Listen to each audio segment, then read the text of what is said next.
하수는 패를 두려워한다라는 말이 있습니다. 여러분들은 어떠신가요?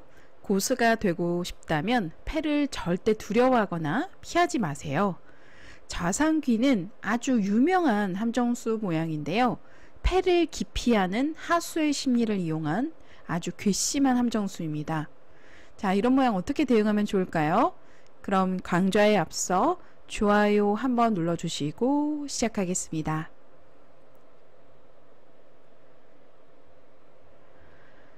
수순을 되짚어 보면 화점에서 나를자로 걸쳤을 때 이제 여기서 이렇게 이선을 붙여가는 수입니다.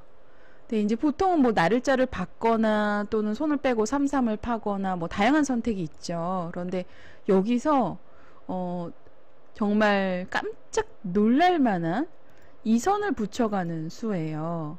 바로 나를자로 걸쳐가는 곳에 아래편을 붙여가는 수인데요. 그러면 흙으로는 어떻게 대응해야 될까요? 사실 이 수 자체는 굉장히 리스크가 큰 함정수입니다. 왜냐면 승률상으로는 20%가량 떨어져요. 네, 여기서 일단은 백돌의 사이를 가르고 싶은 형태입니다. 일단 일감으로는 붙이면 젖혀라 해서 젖히는 자리가 떠오르는데요. 그러면 이 한 점을 뭐 살리는 것이 아니라 뭐 이런 호구 자세가 나오면 흙의 모양이 너무 좋거든요. 그래서 귀도 다 깨지는 형태고요. 그래서 이때 3번으로 끊어가는 거죠. 이렇게 만약 2번을 늘어준다면 늘어서 싸움이 일어나게 되는데 이렇게 싸움으로 진행이 되면 만만치 않습니다. 그래서 백이 유도하는 바이고요. 그래서 여기서는 4번으로 5번 자리에 한 점 단수를 쳐서 잡는 것이 정수인데요. 만약 귀 쪽을 치면 빵 따님의 자세가 좋습니다. 이렇게 되면 백이 망했죠. 하지만 백도 중앙 쪽으로 이제 단수를 치게 되고요. 자, 이때 이제 심리가 일단 단수를 쳐서 일단은 따내고 싶은 그런 자리잖아요. 이렇게 따내서 두었을 때 여기서 이렇게 단수를 치는 겁니다. 그러면 이 패가 일어나는 형태인데 초반에는 패감이 잘 없어요. 그래서 특히 기력이 낮은 급수이신 분들일수록 패를 이제 싫어하고 좀 기피하는 그런 분들이 많이 계시거든요. 그래서 이런 형태를 갖다가 패감이 없다고 해서 그냥 이어서 받는다면 어떻게 될까요? 여러분들 놀라지 마세요. 이 이어가는 수 자체가 승률상으로는 무려 25% 떨어집니다. 8번으로 패를 굴복하는 것은요, 패를 해소하는 것은 25% 마이너스예요. 그래서 백이 이제 3-3짜리 귀를 지키고 막는 것도 이제 이렇게 들여다보고 사는 맛이 남아 있거든요. 그래서 지금은 귀를 깔끔하게 좀 지키기 위해서 물러나는 것 같지만 3-3의 자리가 좋고요. 단수를 쳐서 이렇게 두어야 되는데 이렇게 되면 함정수가 이미 성공한 거예요. 백은 두터운 형태고 흙은 또 여전히 지켜야 되는 형태여서 백으로 전혀 나쁘지 않습니다. 백의 승률이 오히려 63%까지 올랐네요. 이렇게 두게 되면 백이 두터워요. 그래서 8번으로는 패감이 없지만 절대 패를 피하면 안 됩니다. 지금은요, 사실 백의 리스크가 큰 함정수라고 말씀을 드렸는데 바깥쪽으로 단수를 치는 거예요. 그럼 패를 따내게 되는데 판에서 패감이 없습니다. 지금은 아주 초반전이에요. 하지만 흙은요, 패를 굳이 하지 않아도 됩니다. 흙에게는 가벼운 형태예요. 그래서 그냥 대세점을 그냥 나를자 걸치는 정도로만 이렇게 가는 거예요. 그러면 백도 이 모양에서 패감이 없기 때문에 패를 이렇게 들어올 수가 없습니다. 만패불청이죠. 빵 따내는 순간 바둑이 끝나요. 그래서 백도 결국은 이곳을 이어서 둘 수밖에 없는데 이렇게 되면 백 모양이 이미 많이 뭉쳤습니다. 여기서 승률 알아보면 흙의 승률이 77% 정도로 크게 우세한 상황입니다. 패를 해소하지 않음으로써 대세점을 먼저 선착할 수 있고요. 발빠르게 둘 수 있다라는 장점이 있습니다. 그래서 항상 이렇게 초반에는 특히 반상에서 큰 곳이 많기 때문에 발빠르게 둔다라는 거를 염두에 두고 판을 짜셔야 돼요. 그래서 이 형태의 포인트는 이러한 형태들이 이제 실전에 나올 수 있는데 절대 이으면 안 됩니다. 많이 당하는 형태이고요. 속임수에 걸려드는 거예요. 그래서 단수를 치고 따낼 때 선수를 잡아서 두면은 이 형태 속임수가 쉽게 타파가 됩니다.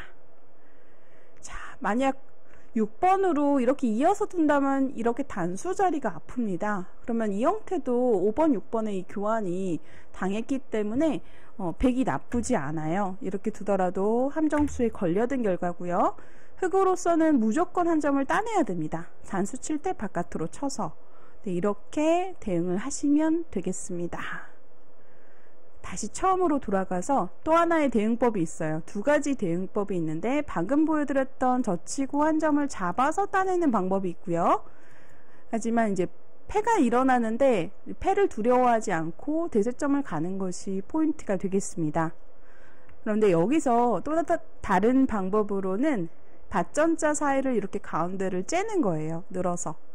이런 곳을 만약에 바깥쪽 젖히면 늘었을 때 원래도 기존의 나를자 걸쳤을 때 처진 나를자의 수법이 있잖아요. 그런데 1번, 2번 교환까지 백이 먼저 득을 본 형태이기 때문에 또 한 번 지켜야 되는데 자체로 흑이 좀 당했어요. 그래서 반드시 흑은 반발을 해야 되는데 젖히는 수와 느는 수 두 가지 모두 가능합니다. 그럼 백도 한 점 버리면서 또 귀를 이렇게 막아서 둘 거예요. 그러면 이때도 한 점을 잡고 싶은데 잡으면 약간 중복입니다. 그래서 지금은 한 칸 정도를 추천하는데요. 이렇게 두었을 때 흑의 승률이 68% 정도로 우세합니다. 이렇게 두더라도 깔끔하게 함정수를 답할 수 있어요. 네, 또 다른 모양 한번 가져와 보겠습니다.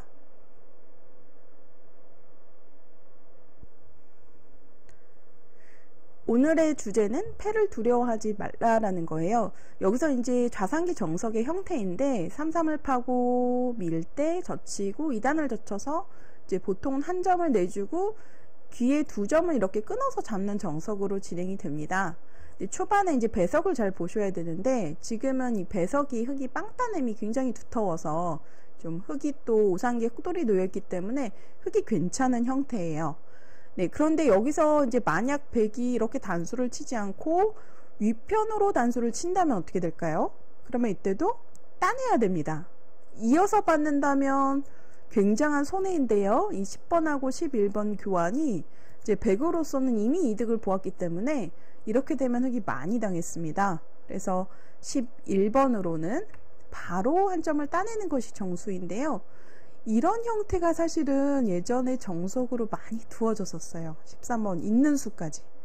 그런데 여러분들 13번 있는 수가요. 승률상으로 무려 30% 마이너스 되는 수입니다. 패를 하지 않고 이렇게 13번으로 이어둔다면 무려 30%가 떨어져요. 예, 그래서 이렇게 두면 흑이 많이 당하는 형태이기 때문에 지금도 마찬가지로 이런 형태가 나온다면 바깥쪽으로 단수를 치고요. 백도 따낼 수밖에 없는데 초반에 패감이 없잖아요. 그런데 굳이 패감을 찾을 필요가 없다는 말씀이에요. 그래서 손을 빼고 이제 대세점을 두게 되는데 지금 이 형태가 이제 백으로서 역으로 패를 들어오기는 어렵기 때문에 결국은 이어서 두어야 되는데 호구를 치게 되면 이제 선수를 잡아서 이미 큰 곳을 선착했기 때문에 이미 흑이 만족스러운 결과입니다. 여기서 승률 알아보면 흑이 8대2 정도로 크게 우세합니다. 그래서 지금 이렇게 단수를 쳤을 때 위편으로 단수를 치고 이렇게 단수 치는 정석이 이제는 사라졌어요.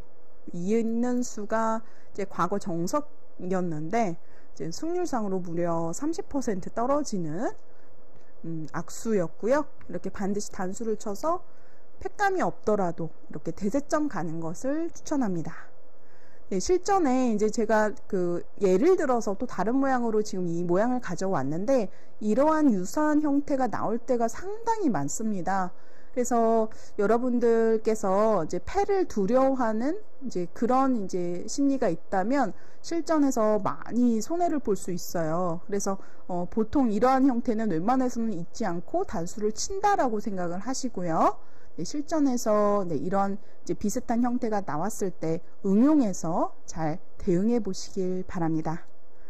네, 이렇게 해서 오늘은 폐를 이제 피하지 말라라는 주제로 강좌에서 알려드렸었는데, 영상 재미있게 보셨다면 좋아요, 구독 부탁드릴게요.